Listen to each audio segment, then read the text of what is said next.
3 years ago, equipment owned and operated by the electric company PG&E caused a deadly wildfire, and a compensation fund for the victims of it was set up. But we are now a couple of years past that, and very little of that money has actually gone to the people whose lives were so irreparably changed during that fire. But why is it? Why so many problems? Why so much difficulty in getting money to the people who need it?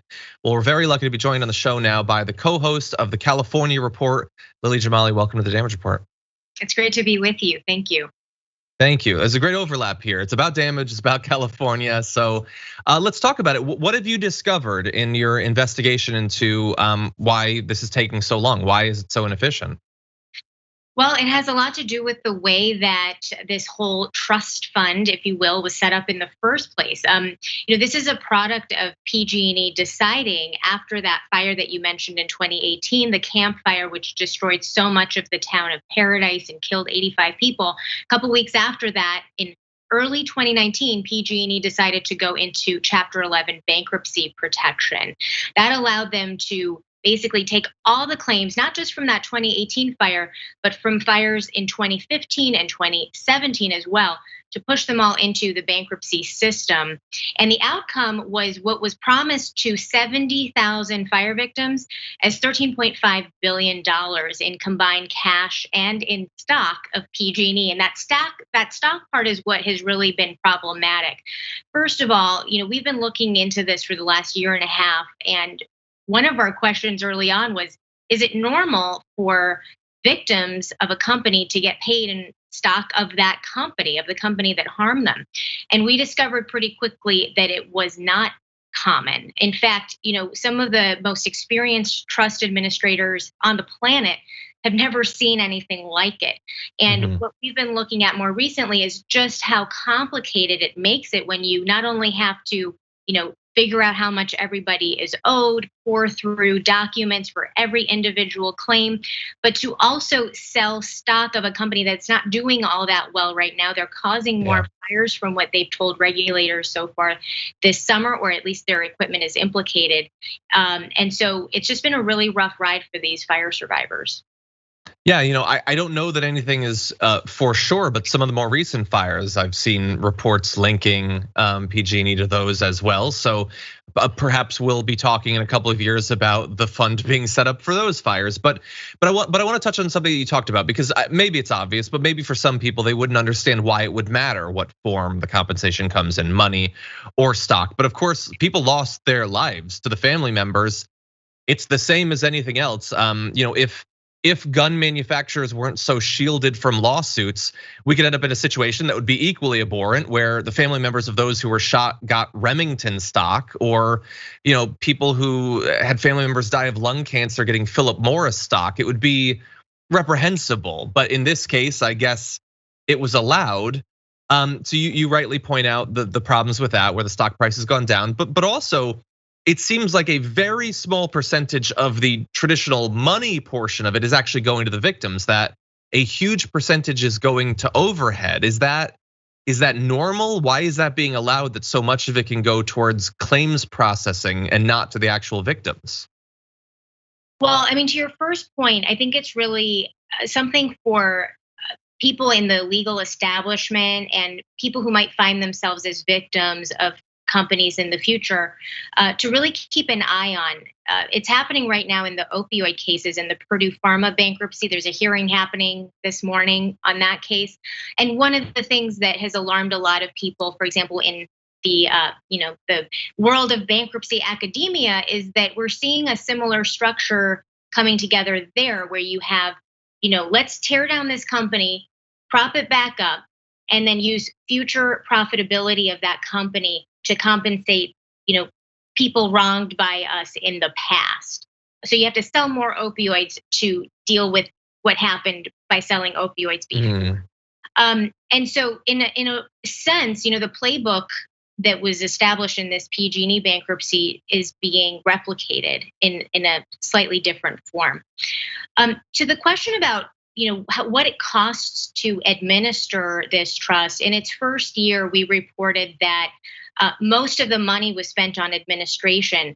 Of course, there were setup costs and they needed time to set up this trust and figure out how the system was going to work.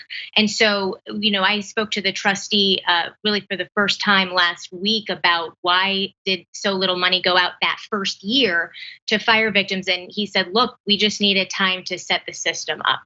Having said that, one of the things that he said that was, I think probably is going to be alarming to fire survivors is that they're planning to spend 1% is sort of their target per year of the total trust amount on administrative costs and fees and expenses. So that's not a very small amount when you think of a 13.5 billion. That's what it was marketed as with a trust of that size. But part of this was the way it was set up, and the fact what he told me was that a lot of issues were not hammered out ahead of time. He had to dealing with the tax implications of selling stock.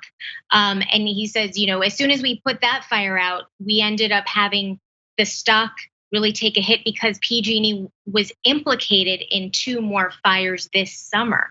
So this is an ongoing issue, and just the idea of tethering the compensation of past fire survivors to PG&E's future performance, we are seeing just how problematic that is.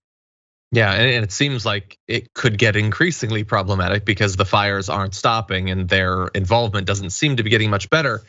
So you've identified a couple of different issues. So what is actually being done to try to fix this? Are there any groups advocating for the survivors or survivors themselves? Are they trying to change it so that whether for them or for future people, it won't come in the form of stock? What sort of efforts are being undertaken? Well, fire survivors have, from the very beginning, been speaking out about this. This plan and PG&E's bankruptcy exit plan was confirmed around this time last year in late June, early July of 2020. All the way back in January and February of last year, fire survivors were saying, we do not want PG&E stock included in our compensation. There has to be another way. And unfortunately, their voices were not heeded, and the warnings that they were putting out, all of these issues are basically exactly as they laid them out last year. Those issues are coming to fruition. We're seeing that now. In terms of the way forward, we do have a couple of fire survivors who are continuing to file motions and filings in the bankruptcy court, really just doing everything they can to create more transparency and accountability into this process. It's really the most they can hope for. And in my recent interview with trustee John Trotter, who is overseeing this trust, he talked about how this stock issue, he said it was a nightmare. It's something that keeps him up at night, and he called it like quicksand was the phrase that he used. Geez. But when I pressed him about, should we make sure that other people that are in this situation, that are victims of a company, don't have to deal with this issue again, shouldn't be compensated by stock of that company in the future? Should we create provisions to prevent that? He didn't want to answer that question. And what he did say was he'd never seen a trust structured like this, but he didn't want to go further than that and say, no, this cannot happen again. Okay, so there doesn't seem to be any precedent for it. Our first experiment has been an abysmal failure. Are you open to it in the future?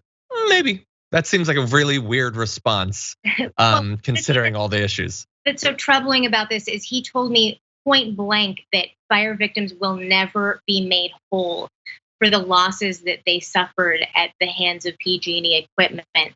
I was really surprised by that. I mean, I just was taken aback, and I was kind of waiting for him to qualify it somehow, and he didn't. That's the reality that fire victims, 70,000 of them now face, is that anybody burned out in 2015 to 2018, they will never be made whole for what they lost. Well, look, I'm very glad that you're working on this, not only for the people who experienced, for instance, the Camp Fire, or those who are going to be coming out of the fires that are going on right now, but we're seeing it spreading, and fires are becoming more and more common, more and more devastating, burning for longer, affecting more territory. So the sort of legal precedents that are being set up in response to the last few years of fires, they could be even more significant in the future. So Lily Jamali, I want to thank you for your work and also for joining us today. Thank you so much for having me on.